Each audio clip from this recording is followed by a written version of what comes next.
Don't freak out at the first 10 minutes of this episode. Please stick with it. There is a point to this. Please do not harass my good friend and co-host. There is a point to this. Enjoy. Hello and welcome back to Movie Night with Andy and Gabe. Last time we spoke about Buffalo 66. This time I picked the movie and we are talking about Mulholland Drive. So, I've seen Mulholland Drive a handful of times now. Gabriel, I believe, not only hadn't seen Mulholland Drive, but hadn't seen anything by David Lynch in general. Correct. And how we got onto talking about this was how Mulholland Drive is directed by David Lynch, and how we were talking about how David Lynch is known for being like very, very concerned and kind to his staff, as opposed to, say, Vincent Gallo, who just screams at them. Mm-hmm. And we were just talking about how like David Lynch is considered to be like a masterful auteur director, but does not treat his actors and crew like utter shite. Right. So I did something in hindsight as I was getting ready today to record. I realised that I did something kind of unfair, which was I kind of expected Gabriel to talk about this film after one viewing, and that was a mistake. If you're ever going to try and talk about this film, you should really watch it a few times. But I didn't use my thinking brain, and also it would have been a bit much to expect Gabriel to watch the same film 2 or 3 times when he has a busy life. So, what did you make of Mulholland Drive? I'm fascinated to know. I don't want to be your friend anymore. A second or third viewing, Jesus Christ, no, please, God, no. In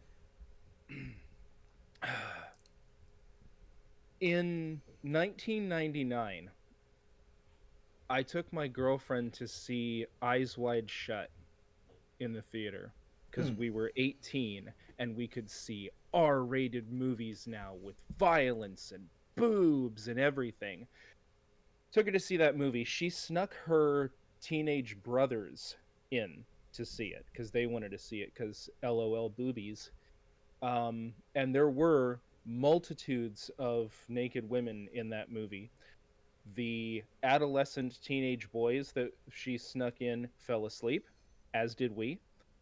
And that was the worst time I've ever had watching a movie, ever. This is the second worst time I've ever had watching a movie. I'm gonna do this a little bit like haphazard and out of order because that's kind of how the movie was done. So I made some notes, and I started making the notes from the beginning, and it went right up until about the middle until I just gave up and just didn't care to comment on it anymore. And I'll go through them in order from beginning to middle of the movie. Unnatural overacting. Unnatural underacting. No emotional connection to the characters. Nobody acts or speaks like a real person. All of the dialogue is delivered as though it's being read off of cue cards. Tells the punchline before the joke.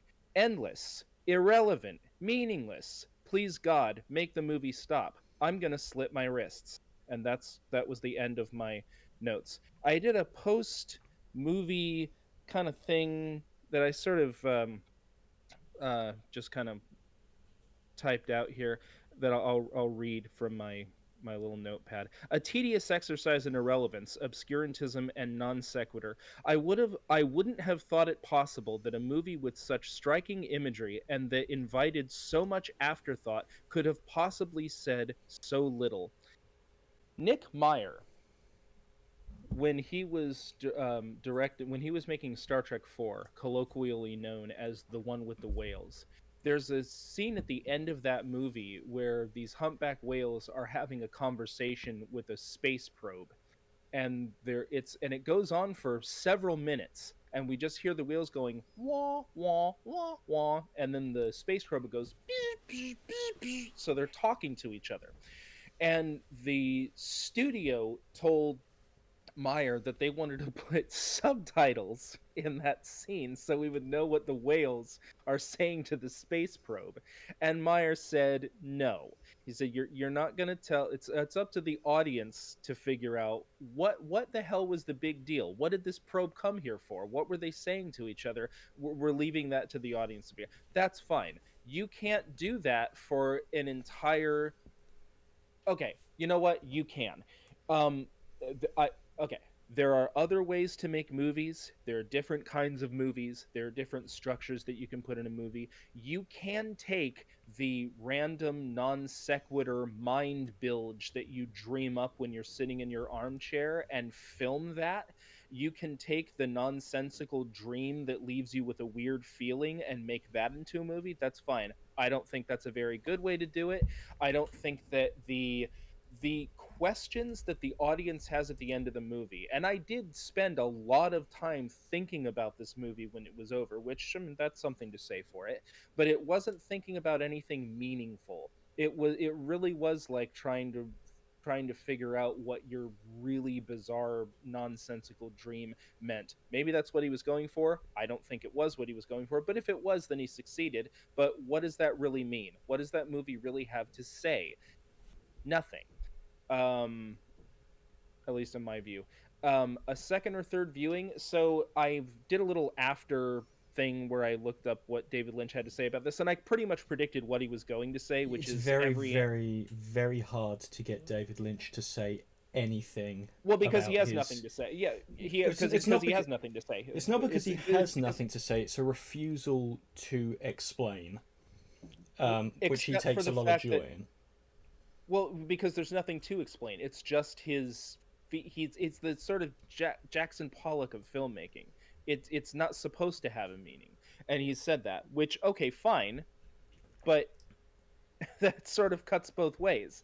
And I realize there are probably people gonna leave, that are fans of this movie, that are gonna leave comments. Whatever meaning that you've come up with of what these events meant or why things happened the way they did is something you've made up in your head. That's fine. It's just like the conversation with the whales. But don't tell me that there is some actual meaning that can be unearthed through watching this that people may or may not get if they haven't said. No, it's in your head, which is, again, that's fine. That's what he was going for, but that's what you're going to have to say about it. Um, so what was I going to say about his thing? Oh yeah, he was really evasive about what it meant, because it really doesn't mean anything. And except for the part where he was very specific. The only thing he explicitly said is that this movie wasn't the director. I hate to use the word character. The director stand-in person in the movie was not an autobiographical take on himself. So I'm going to say this movie was an autobiographical take on the life of David Lynch and him getting cucked by some cartoon character in his house, and then that doesn't go any. Anyway, I think you get the point. I really hated it in every practical way that I can hate a movie. I kind of like the fact that I was thinking about it the way that I think about a bizarre dream that I had, and I'm really trying to figure out what everything meant, or why did I even think that? Why did that even pop into my head? I kind of like that. So in that sense, it has value to me. It was striking. It was some of the I even liked the play scene, except for the part where when the lightning struck and she was going like, "Ugh," she was like shaking in her chair. I was laughing. I thought that looked really silly. The part at the end when the little tiny old people come under the door, I was pissing myself laughing, and I didn't think I could find that any more funny than when the she's, I guess what's being said is that she's overcome by guilt by what she did, and the way that he decided to portray that was to have the old people go like I don't know. I was laughing in places where maybe I shouldn't have. I thought the homeless guy with the box was comical. um that's another part of the problem. So my it sounds like my problem is that the movie was nonsensical. That is a problem in some sense. In another sense, I kind of liked that. The real problem was the performances not that they weren't bad, but they were clearly told to behave unnaturally in a way that totally disconnects me from anything going on in the film. I can't care about these people because, first of all, we only see them in snippets, which is again valuable in another sense, but it can't really draw you into what they're doing. Um, and I don't know. Yeah, I'm just gonna in the spirit of the film, I'm just gonna cut it right there, and you can tell me why I'm wrong about everything that I just said. That was an awful, awful review. No, Well, it wasn't a review; it was just my no, thoughts or feelings. no. In fairness, that's more or less what I thought I was going to hear. I had an idea, I had an inkling. I thought it would go one of two ways. Either it would really strike a chord with you, or it really wouldn't. And the the only thing that I would say that I have like a problem with is the idea that David Lynch didn't know what he was doing, which is not true. The guy Well, absolutely knows what he's doing. There is a meaning to. Whoa. Hold on. You've just ranted for 10 But I gotta correct you uninterrupted on minutes. I know, but I gotta correct you on something. I did not say, nor do I think that he didn't know what he was doing. I think he knew exactly what he was doing. It's what he was doing that I had an issue with. But okay. Okay, so you interrupted me midway through my point. So when you say that there was no meaning to it, that's I think fairly like unambiguously false. David Lynch will not talk about his like interpretations of his films, and he's always done that by design. He has said before that the second he comes out and says what that film is to him, is the second that everyone will stop talking and discussing that film as a piece of art, which is why he doesn't do it. Kind of linking into what we were talking about last week with Death of the Auteur. So this film absolutely has a meaning, and I think, for me at least, I think it's a fairly clear one. But you can't take David Lynch fobbing off an interviewer as like the film didn't have a meaning, he was just putting in like nothing but dream bollocks, because he will just fob off any interviewer because he doesn't want to just give away everything about his films, because he knows that people won't think and interpret it for themselves if he does. I would say for me with Mulholland Drive, I'll rather than address your criticisms with it, because otherwise it'll just be like an hour and a half of us going back and forth over those points. I'll say what I make of it, and obviously if you're watching this and you see an hour and a half long movie discussion and you're surprised when we start talking about spoilers, that's on you, I'm afraid. So yeah, Mulholland Drive is for those who are still watching that have not seen the film and don't mind about it being spoiled. Mulholland Drive sets up this really like hokey, my god, this is awfully exciting, I've never been on a ship before type of movie that like really like plays into homages like golden age cinema, right down to one of the characters being named after Rita Hayworth. And it plays about with both Naomi Watts' character trying to make it as an actress and Laura Hanning's character, who is suffering from amnesia and doesn't know who she is. And we have a movie that at first starts off as an investigation into those two ideas. And the reason I say starts off with is because in the making of this movie, this was originally meant to be a TV show pilot for a full TV series. And what happened was he made the 90-minute, I think, long pilot episode, and the show didn't get picked up.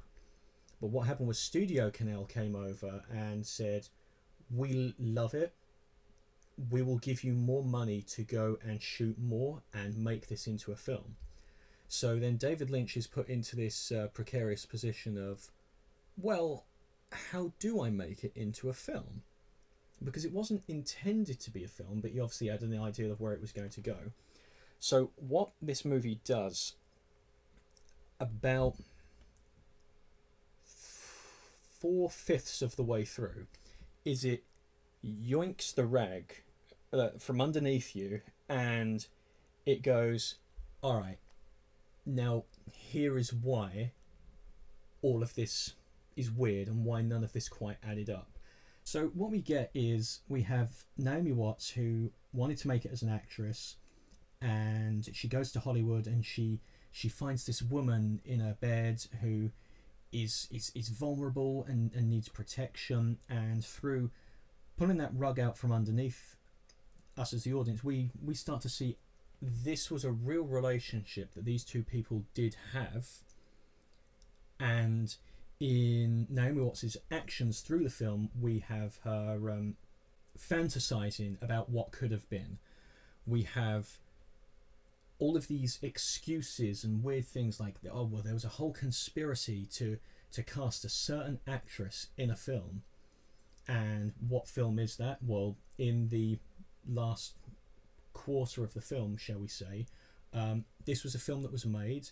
It starred Laura Hanning's character, and Naomi Watts' character. She auditioned for it, but she didn't get it.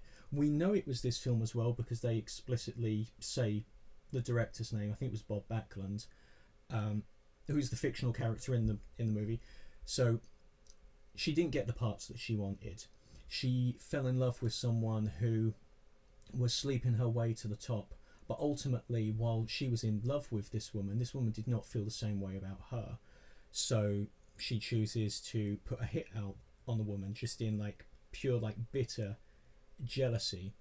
And then what we saw for the first 2/3 of the movie is just her fantasy as she's falling into guilt. But that's only really, I think, just like the very surface. Like any monkey can kind of tell you that bit. That's not like deep film analysis.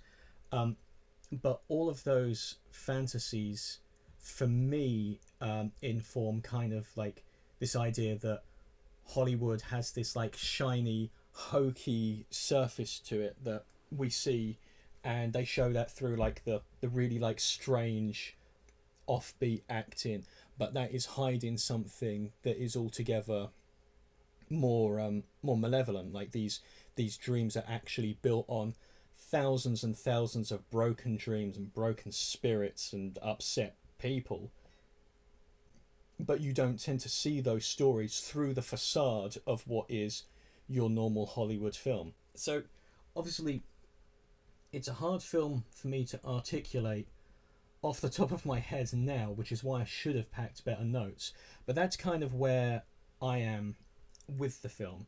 That it is this film that sets you up a fantasy, really gets you engrossed in the fantasy, and about the time, as Gabriel called it, the play sequence comes in, you see the fantasy start to break down. Okay, I had a completely different take on everything that happened in that movie. The part about the actress who fell, or the aspiring actress who falls in love with the other actress. The other actress gets with the director. She gets jealous, hires somebody to kill her, and then can't live with the guilt, and then kills herself. That's all. That's all fine. That's all pretty clear from the movie. But I was going with a more of a like Donnie Darko time loop kind of a thing. Is kind of how I took that. But that was. How do you mean when you say like a Donnie Darko time loop? Because I'm not sure.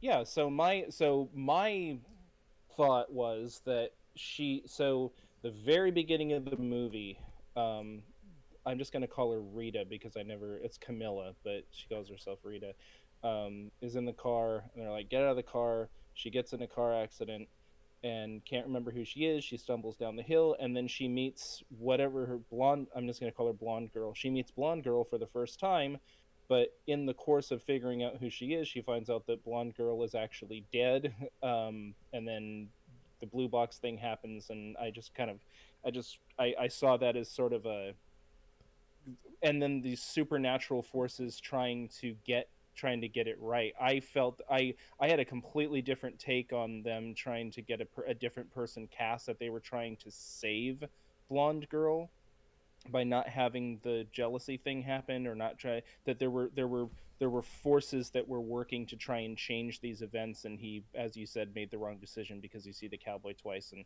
I don't know, I did a whole completely different thing with it, but that was just me. That I thought that I thought was all fine. Yeah, that's strange because the way you interpreted it, I don't understand how you would have got there. Not in a "what are you talking about, man" kind of way. I'm not sure how you got there from it. So I'm kind of curious to hear like what it was that made you. I know you have explained it a bit, like what made you think that there was some sort of like time loop shenanigans, because I didn't think that there was anything Well, because I didn't think to that even any I imply didn't that. think that anything in the well I didn't think anything in the first part of the movie was a fantasy. Which I suppose It, when you read me out your notes I can, because when you said like the acting is really hokey, I did have a big smile on my face because I do completely understand why it comes off like that, especially at first before the acting becomes quite naturalistic, especially like in the end of the yeah, well, movie. in the end when either so I okay, so the unnaturalistic acting served a purpose, at least in my mind, because so the all right, the first, excuse me, the first third of the film is much the performances are much stranger than the last little part of the film, if you know what I mean. No, no, Post absolutely. blue, yeah. So post blue box is less strange, uh, looking and sounding, and people act more naturally in post blue box than before it. So I also noticed a lot that uh Camilla, the like the street lights and everything looked like overexposed, and there were a lot of really weird things you were kind of seeing. My sense was you were seeing things from the perspective of somebody who had literally like had a head injury, like everything's kind of happening in a way that doesn't really make any sense. You only have vague impressions of things that are going on. Everything looks kind of blurry. That, at least to me, was a plausible explanation for why those weird things were happening, and I thought that was kind of interesting. Well, let me so the okay, so very beginning of the movie, car accident happens, she stumbles down a hill, she meets the person who's coming to stay in that house, right? She meets blonde girl, right? Hmm. Okay, eventually they go to find out who blonde girl is. They go to an apartment and blonde girl is dead in that apartment, I right? If think that's the same they person. go to find out who Rita is, not Who who. read it? Yeah, Right, exactly. Yeah, I fucked that yeah. up. But I thought you that's did. the I thought, but I was like, just in case. yeah. But but I'm saying blonde girl breaks into the apartment and is like, "Oh my god, there's a dead body in here." And the dead body is blonde. That's the same person, right? And yes, yes, but she's Okay. decayed to the point where you can't tell. Right. Yeah. Which is why she didn't say, "Oh my god, it's me," right? Because she had shot herself or whatever. Okay, so we are talking about there's two people are in the same place at the same time, right? And obviously she dies later, right? Yeah, yeah. No, I'm with you. Right. So that's why I kind of inferred that there was some kind of time thing going on here. That this was sort of a cycle of events that supernatural forces were trying to change, and at least in this iteration, the movie is unsuccessful. I thought that I thought that the dialogue during the play, where it says this is just a tape, it's gonna have, it's kind of that part, that's fun. It's so funny. You would think that part would bother me the most. It bothered another one of my friends who warned me about this the most. I actually, it reminded me of something my theater teacher said long, long, long ago. What he was comparing film to plays, and he said the biggest difference obviously is the audience, and that he said a play requires an audience. If you don't have an audience, you're rehearsing, you're not performing play. Whereas in a movie, I'll never forget these words, he said the audience could be dead and the movie would continue going just without interruption. I thought that was interesting, and Yeah, no, I absolutely thought correct. about that during the play. I thought there was actually a lot of good stuff there. I thought there was a lot of good stuff in all of this. I just didn't think the the the the, the surrealist nature of it wasn't my problem with it. But anyway, to answer your question a little more, so that's why I thought that there was some kind of time differential, because we got one person in the same, two Yeah, people I can't really understand be in the more same how place at you the same got time. there now. Sure, and so they find that person, they go home, or stuff happens, they go to the play, or they discover that they are in love with each other, and they, or whatever happens, eventually she opens the blue box and she looks in the blue box and she gets sucked into the blue box, everything's gone. My sense was that things, and then the cowboy says, hey pretty girl, time to wake up, is like, hey, we're doing this all over again. And then you start, that's the actual like beginning of when this happened. And then she, um you get to the part where she's at the party or whatever, and Camilla's kissing the director. She's like, fuck all this, hires the guy to kill Camilla, and the whole thing kind of starts over again, is was my kind of impression of what that was. Sure, sure. No, no, I do understand. I do understand how you got there now. Because what I what I love about this film more than anything else really, other than of course Billy Ray Cyrus. This is my favourite So piece that of media actually featuring was Billy Billy Ray Ray Cyrus. Cyrus. Oh, I'm Yes, sorry that to was interrupt. Billy Ray Cyrus. I should say, okay, so I watched this. I watched this with my wife. She checked out after the first hour, but she was laughing at that. She was saying sarcastically that it was Billy Ray Cyrus, but it turns out it actually was. Wow, No, how do you like that? it is Billy Ray Cyrus. But no, my favourite thing in this film is the ever changing dynamic between Naomi Watts and Laura Hanning's characters. And the reason I'm saying their actors' names is just because both they play two characters each, and the names get confusing. But what Mm-hmm. I what I thought was interesting is how if we take it from the perspective of the last 30 minutes is closer to reality Mm-hmm. than what the first 90 minutes is, which Yes. might not be true, but that was kind of how I took it. We both agree on that, by the way. Yeah.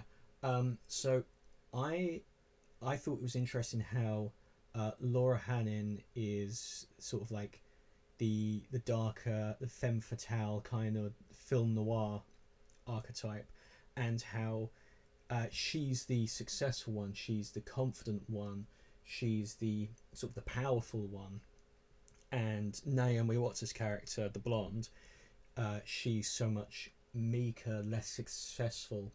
But in the fantasy, Laura Hanning's character, bonked on the head, doesn't know where she is, doesn't know who she is. She's so dependent on Naomi Watts, who takes her in and protects her and nurtures her and is like trying to help her, and in a way that on a first viewing is kind of endearing, but then on a second viewing it's like, this is kind of messed up, that she fantasizes about this woman just being like completely submissive to her, basically, like not really having a tremendous amount of free will in of herself, because she doesn't even know who she is, and that dependency on her juxtaposed with how they are in reality. And that's one of the main points of that film that I absolutely love. Yeah, well, from your perspective of your interpretation of what happened, that makes a lot of sense, because um, Camilla in the real world is so much more confident and sure of herself and able to get what she wants and able to make things happen, as opposed to her, which is sort of a naive, almost like a naive runaway. Like, I can imagine some of my friends who ran away to like Riverside or whatever and try to get closer to LA to get discovered or whatever would be like that, and this person already has that. So yeah, that's a that is a take on that I can really appreciate. In my interpretation of the events, that works too, because it's almost as if Camilla learned how to be that way through um blonde woman's sort of guidance when she didn't know who she was. And the whole the theme of discovery, or the not even the theme, the feeling of discovery in this movie is really palpable, in a way that I hadn't experienced before. um what's her name, Lindsay Ellis, once she was commenting on a scene from Guardians of the Galaxy where the I can't remember names right now, Gamora and her sister are arguing with each other, and they take out big laser cannons and they start shooting each other. And she said, now you've probably never had a laser cannon fight with your sibling, but you've probably had an argument that felt like this. I thought that was an Absolutely. interesting point. Yeah, so discovery of yourself and fear and over it feels like discover. This movie has a lot of it's able to make you almost like a dream that you have. It's able to make you feel concepts of things in a way that I hadn't really experienced before, which There's I really appreciated. the film almost feels floaty, Hmm. like you say, like that floaty sort of dream-like Hmm. nature. And something people say a lot about David Lynch films is that his films rely on dream logic, and he presents films with dream logic. And I See think, that part. I'm oh, sorry. I was gonna say, because say like another film he made, Wild at Heart, uh, that film is even more so, because that film never has a come to reality moment like this one does. It just stays in this odd sort of the first part of Mulholland Drive, but the whole movie kind of thing. Um, Yeah. and yeah, but I think that that sort of floaty dream like nature and the way these characters sort of exist in this space, and then when you bring them to reality, you have Laura Hanning. She's not even recognizable as the same character, because I Naomi Watts actually, has changed her so much in her mind. Whereas I feel like yeah. Naomi Watts' character is still identifiable as the same person. Yes. I actually thought that the blonde character, when post Blue Box, for a good chunk of that I thought it was a different person. I thought she was supposed to be a different person, and I think Roger Ebert thought she was a different person, or maybe an amalgamation of the two people. Roger Ebert had a really interesting take on this too.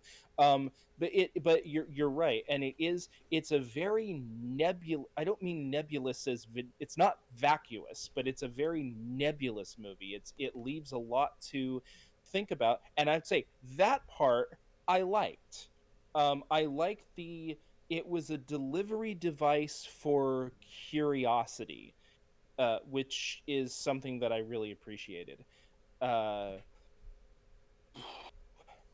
my, my my problem with it was it it's not really a problem. It's as I said, as I think maybe I did a bad job of explaining in my drolling sort of, Because you getting seem all of my far more frustrations positive out. on it in actual conversation than what you did after your first like 10 minutes. Okay, I can talk about this film now, kind of You thing. see how you see how I did that? You see how I started out one way and kind of morphed into something different like the movie did? No, I literally did that on purpose. I wrote that down in my notes that I was going to do that during this thing. Yeah, fair, fair.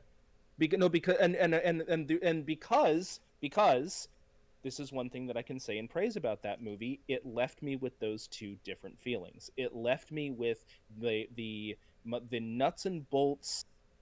I don't like how this is being told. The performances are wonky.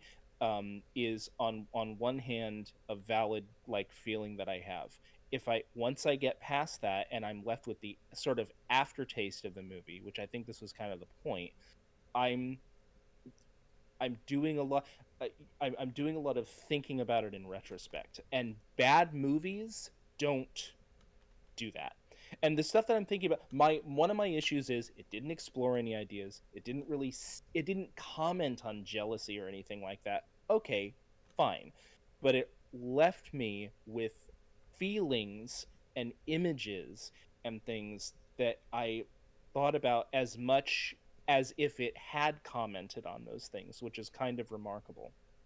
Um, the act of watching it was really tedious and grating, but the experience after having watched it was uh, a good one.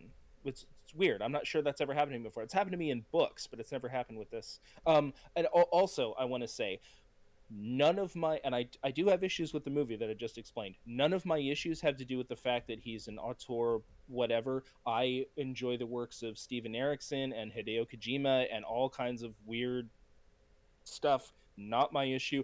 I also don't give two slices of a fuck about the fact that this was originally supposed to be for TV and then he worked it into a film afterwards. I don't. I heard there was one really famous criticism of the movie that brought that up. I read it. I don't understand what. In fact, I don't think you would have known. Well, I wouldn't have known. Yeah. I don't think. I don't think and even it impedes the movie. Now that I do know, what does it change? It doesn't change anything. It's if I thought throughout the film that this was his, as I said, mind bilge. I still think that. I don't think that's necessarily bad. In fact, I think I've just spent the last 20 minutes or so explaining that it's not bad in a lot of different senses. But I still think it was that. But that doesn't make it a bad movie. This. I'll tell you why. Sorry, I will tell you why I think the TV aspect of it does matter. What does it change? I'll tell you what it changes. It only changes one thing, really. And in hindsight, I think it's really funny. The TV pilot ends just as they find the body. Because that was meant to be your hook into the next episode. Of course. The second, he did not have to worry about TV censors. He went for a full nudity lesbian sex scene in the year 2000. Well, yeah, sure, sure. But I just think it's funny that, like, the second it was like the film was shot sequentially, and he just went, "Okay, right, they're not watching, ladies. Let's begin." Get your tops off, yeah. And I actually I felt this about there are actually several movies that this reminded me of in alternate universe Gabriel that hated this film. It reminded me of a few different ones. One of them was Eyes Wide Shut because there was a lot of nudity, but somehow it made sex seem really unappealing and weird and boring. The other was Death to Smoochie. Okay. I might bring because there were elements that I could explain why, but I'll just. The other was Edward Scissorhands. Okay. And Donnie Darko. Those were the four that came to mind that sort of gave in a more negative sense, kind of slightly negative sense. I liked Donnie Darko, I think, but yeah. So as much as like I joke about the nudity, that's an aspect that I actually wanted to talk about because sure. my experience watching the movie, because for those listening, I sent Gabriel a message ahead of time where I said, please make sure that your son is in bed, because you really don't want him walking in on several parts of this movie. Please make sure it's like well past his bedtime and he's unconscious. Right. I am not a prude when it comes to nudity. I normally have this feeling with nudity. I hate in a movie where someone's implied to be nude, and like you have the scene where there's a man and a woman in bed, and the man gets up and he leaves the bed, and then the woman sits up and she hides her chest behind a blanket, which you would never do. Which you Right. wouldn't like. You would never do that in real life. And I always find something like that. I would have rather her have just been wearing pajamas, or for her to not hide herself, because Mm-hmm. because it for me it then reminds me that I'm watching a film. The sex scene in this film, the way they start off just sort of talking, no, just you can, like, the way they sort of potter about it, they they lay next to each other, and then that nervousness of are they going to kiss, and then the obvious question, like, have you ever done this before, meaning with a woman, and her response, Right. I want to with you. This scene I thought was genuinely, memes about boobies aside, a very, like, touching scene where I really felt like these two actresses connected. And from what I understand about the set, David Lynch, he took the women into the set because they were both nervous, and he showed them how dark it would be on the set, and how um, only really him and the cameraman would be able to see what was going on, like how that sort of positive atmosphere informed the scene. I thought they really connected, and at that point, watching the film for the first time, at not one point did my brain ever entertain the idea that this wasn't real. And I find that really, really Right. fascinating, because at least in how most people interpret the film, this was fantasy, even within the character's mind. Like, this is fantasy, and I thought that was um, something really interesting that I didn't really think about until when I watched it last night. Yeah, I can get that. I had a different experience with those scenes. Um, I'm not a prude when it comes to nudity. It's just sex scenes in movies come off really unnatural to me. Almost, I can't think of a movie where, or even like romantic scenes, like the scene you're describing. There's something artificial about there's a necessary artificiality that you have to impose on something like that in movies. It's never going to come off. It all just comes off as weird to me. That one did in particular because of the way that it was performed. um that to me just sort of reinforced the dreamlike. I noticed there was a lot of whispering. Camilla whispers a lot, and that it sort of reinforced the dreamlike state that it was in. Do most people interpret? Actually, you know what? Don't tell me. I'm gonna look that up later. It sounds like most people interpret this as like the first of this was the first part of it. Pre blue box was the blonde girl's like fantasy, and then the but then Because it's a film that has been well I could tell talked you. to death, like, it's been talked to death, it's been analyzed to death. It's one of those films where it's hard to say something new, but it's also hard to not have. And that's why I'm so, like, elated that you came away with something completely different, even though I didn't quite know Yeah, where you were well, coming from at yeah, first. and I Because right. for me, my interpretation of it is, as I've said, that the first section of the movie is a fantasy, the last section is reality.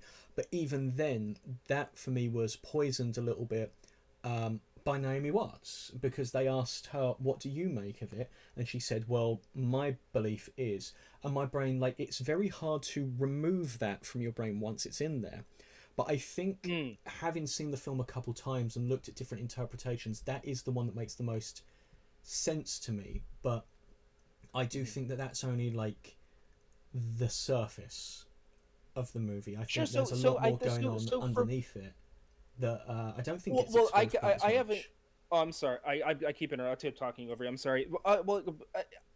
Well, there's a lot more going on underneath it, no matter which way you slice it. So I think that the pre-blue box events happened, and I think this was it has. I mean, so the thing that I thought was interesting is that you start off from and I think this may be why Roger Ebert thought that the blonde girl at the end was an amalgamation of both of these people, because it starts off from the perspective of Camilla, but it ends from the perspective of whatever blonde girl. The Technically, it starts off from the perspective of blonde girl because you have the jitterbug contest, and then after the jitterbug contest, you see her. Well, you don't see her, but you see the perspective of her getting closer to a pillow, implying that she's going to sleep. Oh, sure, sure. Not to throw a wrench Yes, in what you're but trying to say, but just no, no, like, yeah. no, that's true. Well, I guess what I mean is the principal character in the beginning Because it feels like appears she's to not in be it for the first Camilla. 20 minutes. I agree. I'm the first time I saw it, I completely forgot that the jitterbug thing happened, and I remember saying to my other I half, have. I said to my other half, I went, yeah, I don't think Naomi Watts comes in this for about 20 minutes of screen time. I had forgotten about the jitterbug scene. To Yeah, be no, honest with you, because it slipped out of my mind. so something Well, that well, I let me. Oh, I'm sorry, go sorry. on. I just wanted to finish out that part. So the you get the sense that this is the story of Camilla discovering who she is, and it turns into a story. At least part of this is from my perspective. It may be from the other perspective too. I don't know, but it turns into a story about blonde girl discovering herself. Um, Now, whatever, so we agree this is kind of like analyzing scripture in a way. It's like little bits and pieces that you have, which is one of the things I really liked about it. So we have the skeleton of this thing, right? The blonde girl somehow, through whatever series of events, is jealous of Camilla and has her killed, can't live with the guilt, kills herself, right? Beyond that, you have a whole bunch of supernatural and figurative elements. I took the um the creepy face guy who's like sits there and with the blue box and all that. um One of the things that I thought, and I thought a lot about my friends who moved out to try and get discovered in Hollywood, one of the things I thought is that absolute the the most terrifying thing to somebody who goes out to try and get discovered in Hollywood is that you're going to end up like homeless and broken, completely ruined, and full of all the stuff that guy's bag or whatever was full of. And that's the thing that everybody in that movie is, particularly the guy at the beginning, is scared of. And I thought that was kind of interesting. That might not be what it was supposed to be, but that's at least one of the things that it made me think about. I have, well, anyway, go ahead. Well, no, the I was going to talk about the homeless person, because Mm. I don't know why they chose to do this, but they did. Um, in the credits, that character is listed as a homeless man, which is really interesting because that character is played by a woman. And the last Mm. time I saw the film, there was an inkling where I almost wondered if that woman could potentially be Rita, as in Camilla. Mm. Um, Yeah, I because on one hand they are not played by the same actress. On the other hand, it's a David Lynch film. They wouldn't have been. sure. Like David Bowie was recast as a fucking teapot in one of his works. Like, so I don't think that they're not the same character. So I don't think that they're not the same actor means that they're necessarily not the same character. But something I hear a lot is like, is that it's a personification of guilt. Mm-hmm. That that the man in the Winkies who says, I've had a dream that this thing is there, and his friend goes, okay, so you want to see if it's real. In like a fantasy setting, they go and someone else has to face that personification of guilt rather than Naomi Watts' character. But I do see, and I agree with what you're saying of like that fear of becoming homeless because Yeah, and Hollywood not is making it.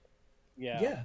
yeah, because Hollywood is so for every one actor you find who is like a great talent, or at the very least recognized, even if they're not necessarily good at what they do, there are thousands that weren't.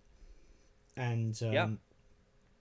I think that that examination of like, was her talent necessarily buried? Like, in my favorite scene in the film is her audition scene. You see Hmm. earlier in the movie Naomi Watts rehearsing her script for her audition with Rita, which she was apparently faxed the night before. And I mean, if she was able to get words perfect in that short span of time, then she should be in the industry. But Sure. um, but the way she plays this scene, and she's angry and she's like, get out now before I call the cops. And it's so melodramatic and soap opera. It's so dumb. And then she gets into the audition, and they play it so close, and the exact same lines, no changes to the dialogue, but it's this like intimate, sensual, but also dangerous scene that it just wasn't before. Like this implication that actually she's fantastic.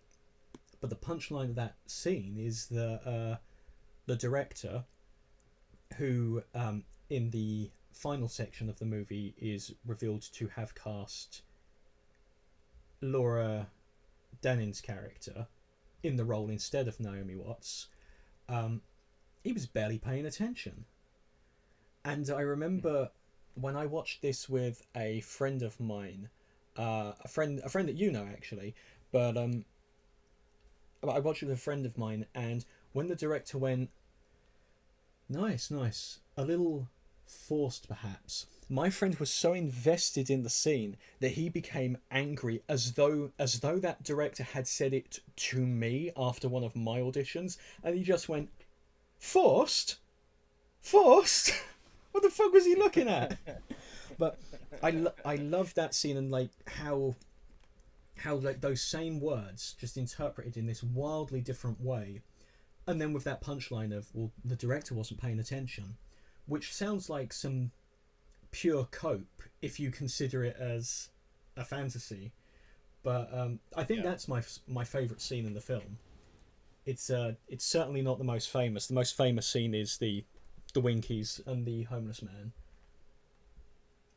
What I liked about that was it sort of commented on the nature of um it's the difference between having a script and filming it, and the input that actors give to it, and the input that a whole bunch of different people are going to give to this thing as it goes on. That you have on the one hand exactly what you described, the hokey um the hokey rehearsed version of it, and then you can do something completely different with the exact same words as actually happens sometimes in this very movie, and it's a completely different thing. Yeah, I liked that. Now let me go back to something I said at the beginning in this thing, where I said this film was meaningless. So the I think it was in a very specific sense. One of the things that I wrote down several times is that this movie isn't commenting on anything. It's not really talking about the nature of jealousy. It's not really talking about the nature of any of these things. And it's not. But it's giving you, it's inviting you to add meaning to it in a very unique way, which I described earlier, which was giving you what these things feel like, what rejection feels like when you feel like you've done this amazing thing and nobody was paying attention. It's exactly that is the delivery device that the movie uses to get that information across to you. So that's uh, again really unique. It's something that I really appreciated. Um, what was my favorite scene in the movie? What was my favorite scene in the movie? I gotta say, with the exception of a few like choices that the director and the actors made, I think my favorite scene in the movie was the play.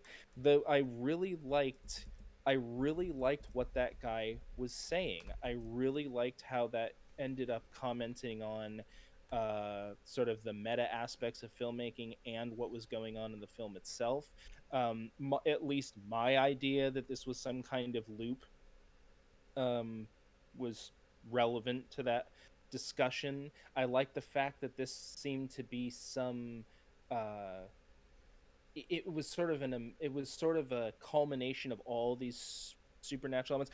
I really liked the meeting with the one. I don't understand why Dan Hedaya was in the credits. Like the one scene that he was in, and I think he has like a few lines, and like the first one I think is he yells "Help me" at one point in this really bizarre part, and it's really hard to get a handle on exactly what's going on and who's feeling what and who's in charge of what or doing what. I liked the frenetic energy of that part.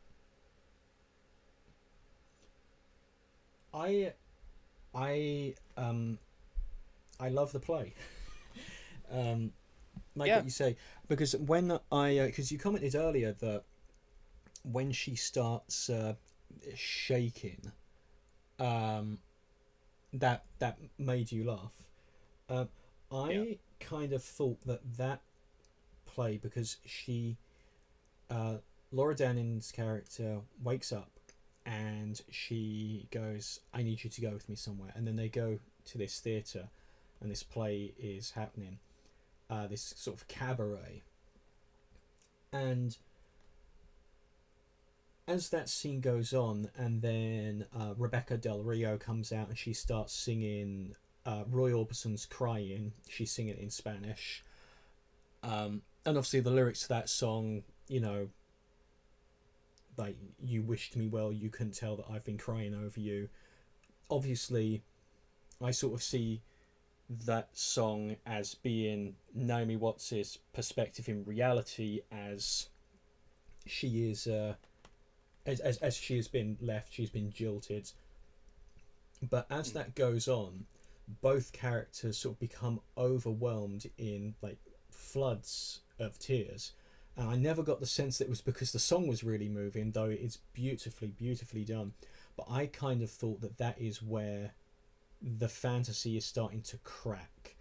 Um, Both Mm. her and the imagined version of Rita crying because they can kind of feel that this dream is coming to an end, and this perfect little fantasy world that they have between the two of them is coming to an end. So of course, when Naomi Watts starts crying, Laura Danning also starts crying because she is just essentially a figment of her imagination.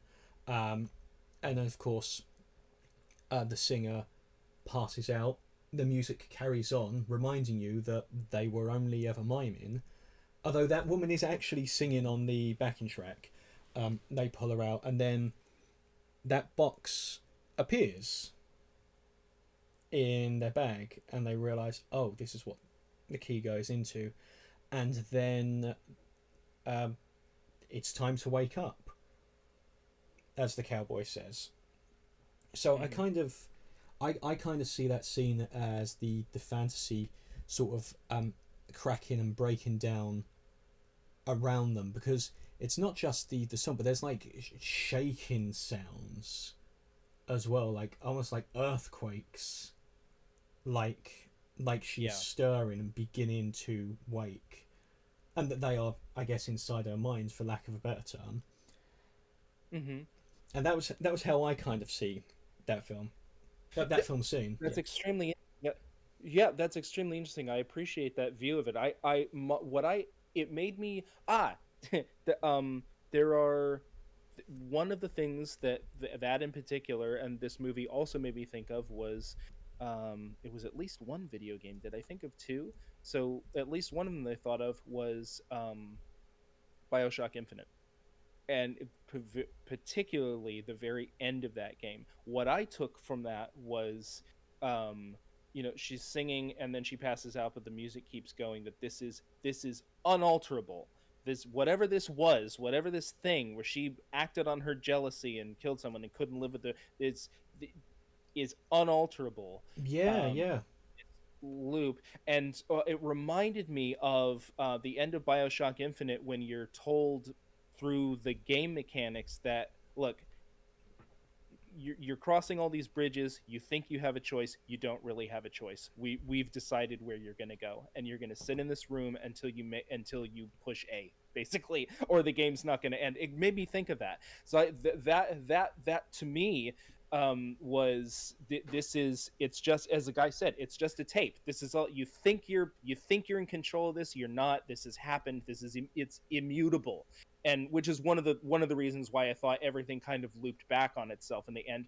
And that there are these weird celestial forces that are trying to alter this, and even they can't do anything to stop this because of other people's decisions and motivations and whatnot, which I found interesting. I find your interpretation of that really interesting too. What I think's cool about how you sort of think of there being some sort of celestial forces is that that's not out of the realm of possibility as far as Lynch's mind's concerned, because if you've ever seen Twin Peaks, that is kind of Twin Peaks. That's greatly oversimplifying it, and Twin Peaks is a show that, on one hand, it's obviously very good, it's Twin Peaks, but on the other hand, there's a lot of Twin Peaks, and you have to really be paying attention to Twin Peaks. But interesting. But that makes sense. And so I wanted to ask you about the cowboy. Sure. So the director in this movie, he goes and he smashes this car window of this big producer, says, "I will cast whoever I want in my film. I'm not going to cast who you want me to do it. It's my movie." And then he goes and he checks into a hotel because Billy Ray Cyrus is smashing his wife. And by the way, when he storms out and she swears at him, and then Billy Ray Cyrus, currently in his bed, going, "He's probably upset, Lorraine." What a guy. What a guy. What a gentleman. That's the nicest someone could ever be about you, in the knowledge that they just slept with your wife. He's being very gently cucked by a stud. Yeah. Don't tell his achy breaky heart. So he goes to this hotel, and then he gets a knock on the door, and the hotel, I'm going to assume owner, who, by the way, shows up in that play scene later on. He's one of the people who comes out and pulls the singer away, which I didn't realise until this viewing, that the person at the play at the end who rescues that singer as she passes out is the hotel owner. He comes up and he goes, "All of your bank cards have been declined." And the director goes, "Well, I'll pay you in cash." And he goes, "No, it's not that. I just feel like I have a moral obligation to inform you that whoever it is you're hiding from here, they must know that you're here." So he heads off, and he's informed that he has to meet this cowboy. And then this cowboy comes in and kind of rambles at him, and basically says something to the effect of, "You get out of life what you put into life, and if you fuck up, you fuck up." Like, you've got to be responsible for your own fuck ups. And then he says, you'll either see me once if you do right, or you'll see me twice if you do wrong. And I kind of think that, for me, he's not actually talking to the director, because the director doesn't actually exist, keep in mind. If you're going with how I sort of view the film, that director doesn't really exist. He's talking to Naomi Watts. And of course, she sees him again. It's time to wake up. And then, of course, in a legitimate blink or you'll miss it moment, he's actually at the party. For sure. Well, my understanding, and I could be wrong about this, I don't think she saw him in that scene. We do. which is something that I thought was interesting. And she didn't see him when he said time to wake up because she was asleep. So we saw him another two times, which was interesting.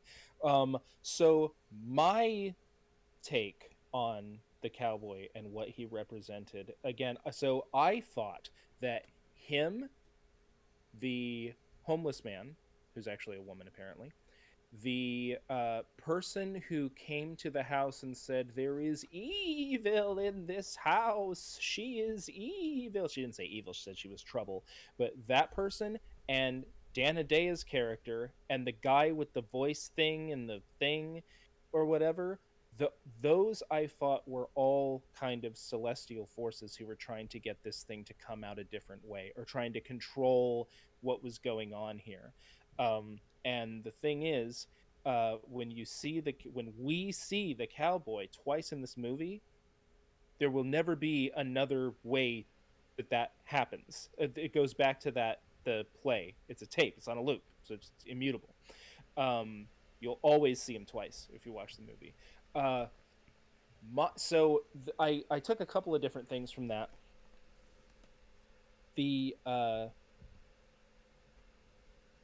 The cowboy to me, so this was me thinking that the director was a real person and that there were other people that were experiencing things besides what's her name.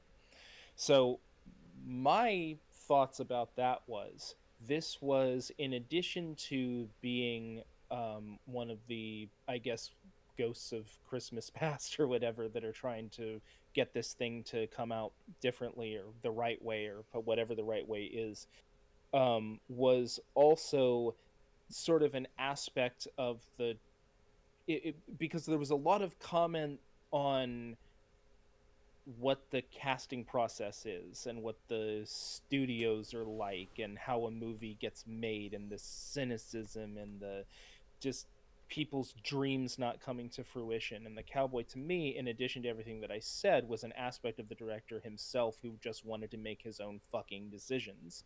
And it was it was his inner part of his inner conscience that was saying, you're gonna pick this person because this is the right person and not because of any other consideration. Juxtaposed with the Dana Day who said, "This isn't your film anymore," and then he gets missed. So yeah, that I thought all kind of was an aspect of him, again, coming the perspective of thinking that he was a real person. The real life casting of this film is the real life casting of this film is kind of interesting in of itself, because the story of how Naomi Watts got casted in this film was that allegedly someone showed her headshot to David Lynch in a bunch of them, and he pointed to her one and he said, "Her, get me her." And they said to him, "You haven't seen her showreel," and he said, "Get me her." Which is really interesting, given that there's this whole hullabaloo in the film about like, no, I want to cast who I want. No, you have to cast the person we want. When in real life, if the story is to be believed, David Lynch just saw her headshot and felt like he knew that she had the perfect help me face understand for what he wants as well. Yeah. Help me understand something. So the cowboy was telling him to cast why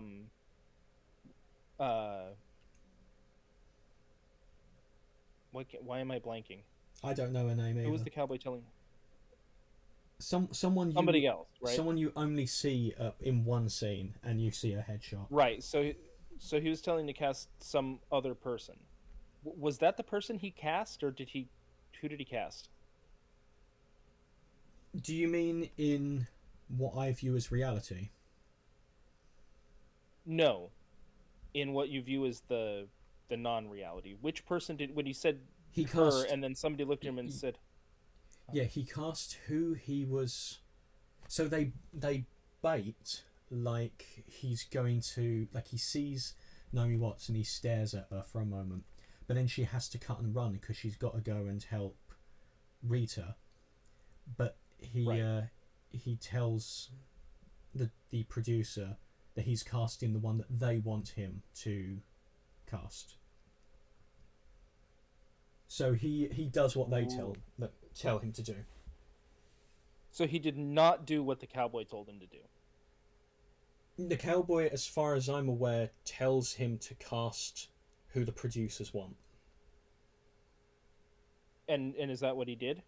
Yeah, Okay, got it. I was a little unclear about yeah. that. Thank you for But that. That's helpful. yeah. But I don't Um, think when the cowboy says if you do right, you see me once. If you do wrong, you see me twice. I don't think he's actually talking about the casting of the film. I think he's actually talking about the assassination on Camilla. huh. That's kind of yeah. I because was I sort of when I see that scene, like I mentioned before, I think of it as him talking to Naomi Watts rather than the Well, director. But I think well, that with that is no, also I like sure. an excuse, like in her fantasy, like an excuse for why she didn't get the parts. Because that film that she auditions for in the dream, in real Right. life, Rita got that role because when the actor pulls her in close for the audition, he goes, let's do it in close like we did with that actress earlier, the one with black hair. So like Hmm. subconsciously, she's thinking of how Rita got that part and not her. The part, yeah. Right. At this point in the film, it's not Rita or anybody else who gets that part. It's some person that we don't really know who it is. So, Yeah, and that's interesting. You said in the beginning you thought this was like she feels that there's a conspiracy against her. Was yeah, I can definitely appreciate that. Um, I Yeah, but when he does that, somebody looks at him really weird and says, "You made the." It says something I can't remember what the words were, but he said like, "You made or you did the right thing, or you made a good choice, or something like that." yeah. Yeah, interesting. The Yeah. film's one that. Um. Sorry, go on. Oh no, go ahead. This film's one where I do think it's. This is true of all David Lynch films, but this one does benefit from like multiple rewatchings because there's so many like layers and also little lines, and I think the more I've seen it, the more I've become convinced of my interpretation of it because where I there are so many little things like the reference to an actress with black hair um, that kind of backs up what you see in the what I call reality where she got that part. Um, but what I love about those final those final scenes is I found that Naomi Watts is one of those actresses that seems to have like a key to my heart where lots of people can play sad, but I don't necessarily feel it. For some reason, there's just something in the look in her eyes when she plays sad or distraught. Like I feel the pain. You get what I mean? Yeah, sure, for sure. Yeah. And I think Um. that's more why I think of that as being something that actually happened because all of those kind of feelings are held off in the first part. Yeah. There was David Lynch is really good at looking at faces, and there the this so there's some frightening imagery in this movie. The most frightening image in this movie for me, she is the she's looking at the camera. She says, "Camilla, you came back." It shows Camilla for a second. It goes back to her, and she looks terrified, and I don't know what she's looking at, and I don't know what she's seeing, and I don't know what she's thinking, and then it jump cuts to her making coffee. That actually scared me. She looks It almost was feral, it's a doesn't she? yeah, I don't because you don't know what she's looking at, and you don't know what and you're using your imagination. This is one of the things that I really appreciate about David Lynch's style is that he was able to produce that with showing me nothing but somebody's face. um Mm. I really appreciated that. I want to, since I think, what are we up to now? We're up to like 2 hours or something. We're an hour and 17 minutes in. Wow. Okay. That's a little longer. I I could talk to you about this for another 3 hours, but I feel like we should wrap this up a little bit. Let me, if you don't mind, want to kind of, if you don't mind, I want go. I want to. I brought up earlier there was a negative review of the movie of somebody who was very aware of the fact that this had been originally a TV pilot. I want to read you part of that, Okay, um, sure. because I actually really disagree with his positive comments about the movie, and it made me think that he didn't quite absorb what the movie was going for. So, okay. So it says Mulholland Drive started life as a pilot for a TV series when ABC rejected it outright. This is part of a review of a movie. It should not be part of a movie review. When ABC rejected it outright, Lynch elected to shoot a series of new, lurid scenes to provide an ending of sorts. Watching the final project, it's easy to determine when this break occurs. The first 105 minutes of this movie are engrossing and, for the most part, intelligible. Okay, I'm going to stop there. No, it wasn't. The ending, the final part of the movie was the more intelligible part. It was at It's an no odd point. film throughout. Yes, I didn't think that, but the part of the film that he's talking about is when it shifts into the more conventional acting and the more not completely conventional, obviously, but the more conventional acting, the more naturalistic, and the more naturalistic camera angles and whatnot. No, it isn't more intelligible. I'll continue. Um, uh, there is no content that would be deemed unsuitable for television. Then, just as things go off the deep end, slipping into the realm of the incoherent, the two lead female characters remove their clothing and spend most of the final 40 minutes topless. Okay, I didn't feel like they were topless for that long in this movie. They were topless for a lot longer in the before that, when they actually like did it for the first time or whatever. So that I think is inaccurate. As a TV series, Mulholland Drive might have been compelling stuff. As a movie, in large part because of Lynch's excuse for an ending, it's a mess. I don't feel like the ending is the thing that made it a mess. If you think it's a mess, which I initially did while I was watching it, it was a mess throughout for me in my initial experience before the movie ended. It was a mess throughout. I don't think that anything having to do with the um I guess in this person's mind, tacked on ending parts that he shot had affected the flow of the movie at all. It all flowed in the same way to me as I was watching it. I get the impression from the way the first half of the movie, which was a TV pilot, lines up so well with the second half. That that implies to me that the TV show was always going to go down that road eventually. Because that was something I Yeah. wanted to ask you, which is, had it become a TV show, what do you think you would have done with it?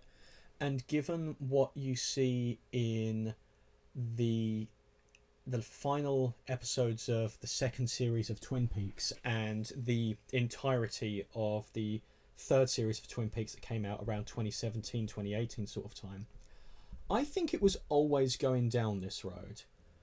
I think it always would have pulled the rug out from under you and done what the film does.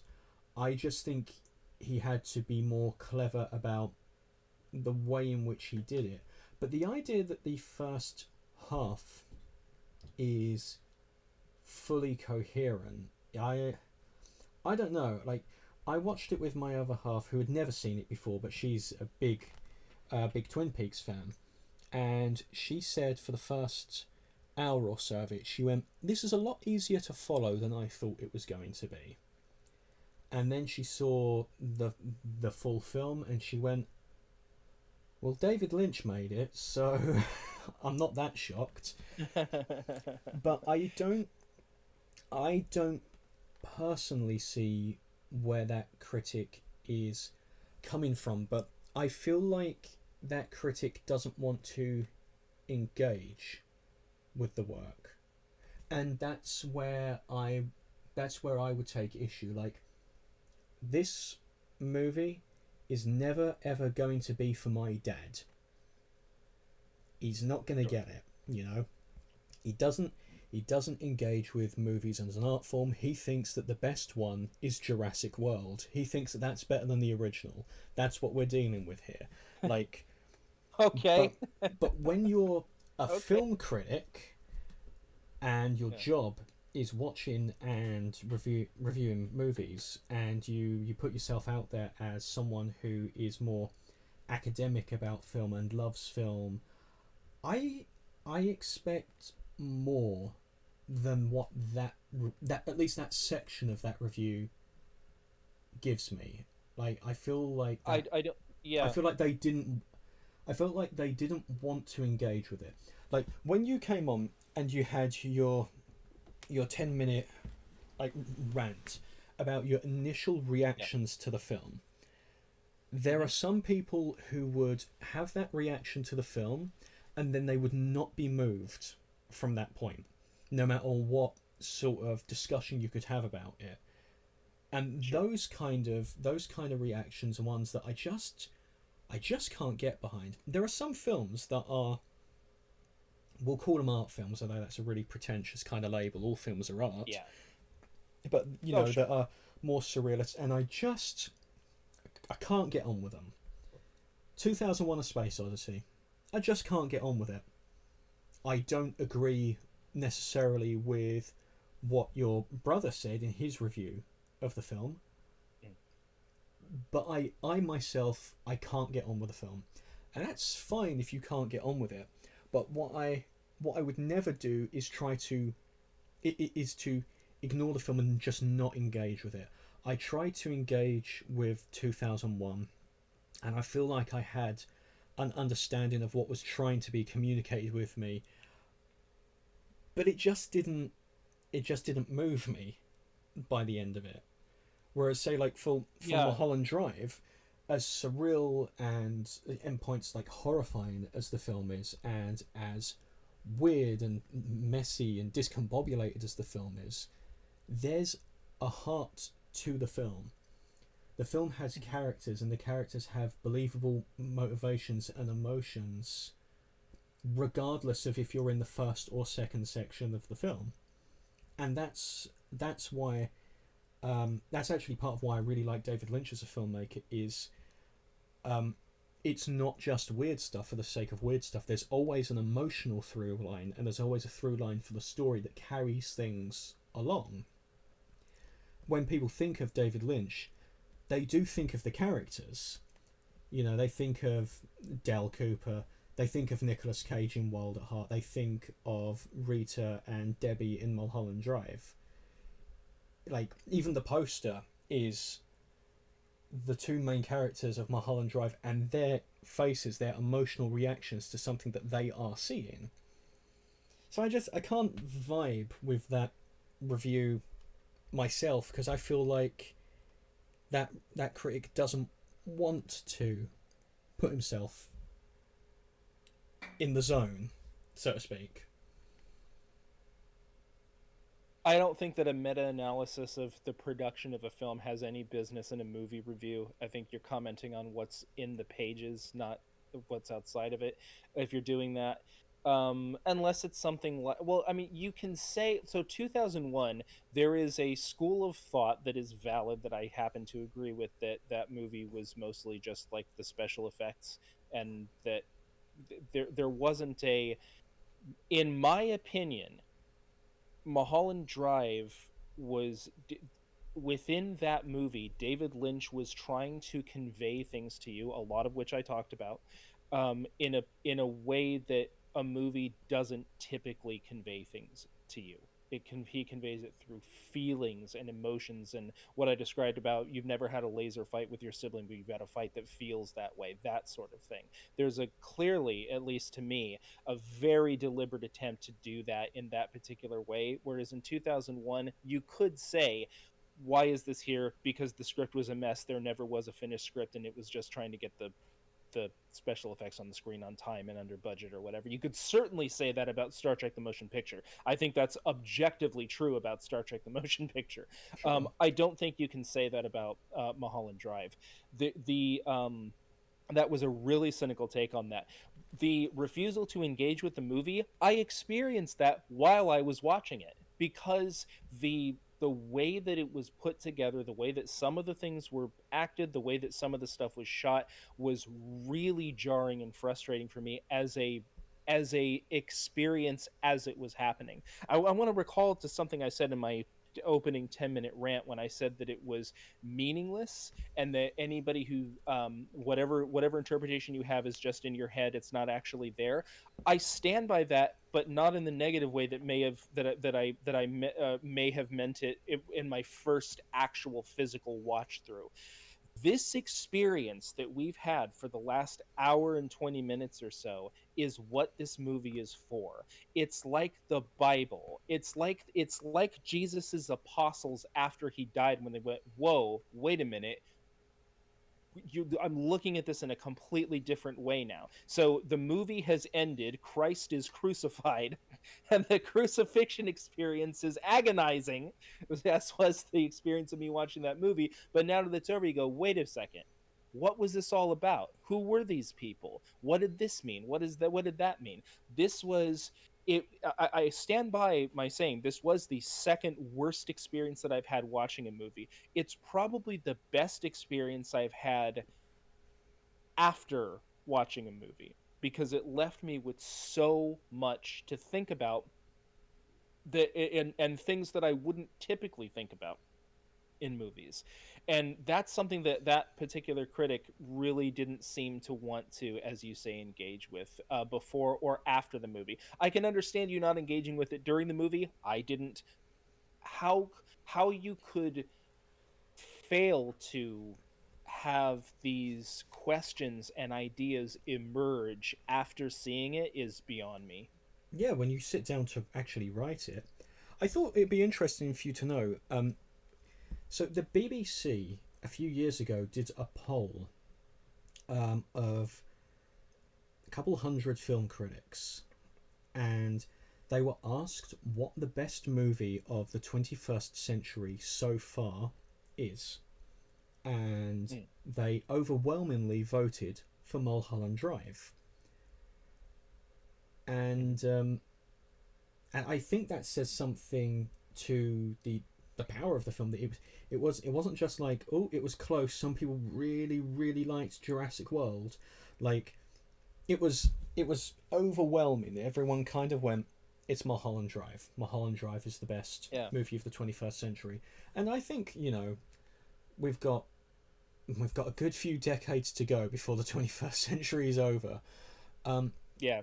But when I think of this film, I do think of this film, like you said, when you say it's like the Bible, I think of it as like a film of importance, if you get what I mean. Like, at the end of the day, oh, absolutely, it's just a film, but it's a film that I felt transcended the medium.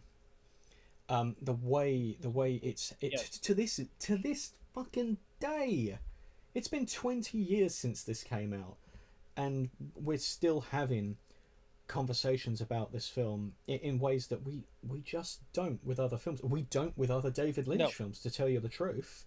As much as you do it with it. You do. Yeah. No, you have those conversations about things like the Bible and things like that. It is on a higher level. Probably, I would say the first really, at least the first really important movie of the 21st century, having been conscious and alive and very much active in watching movies throughout the late 90s and early 2000s. Yeah, I think it just my first instinct is to say yes, it definitely was. So to wrap this up, I've got two questions for you. Given what you said at the start of the film, which I understand to an extent is memery, but also you trying to recount what your impressions were watching the film, do you like Mulholland Drive? Jesus. As a I don't like sitting down and watching it. but I like the finished product, if that makes sense. Okay. uh I didn't like watching it, but I liked having watched it.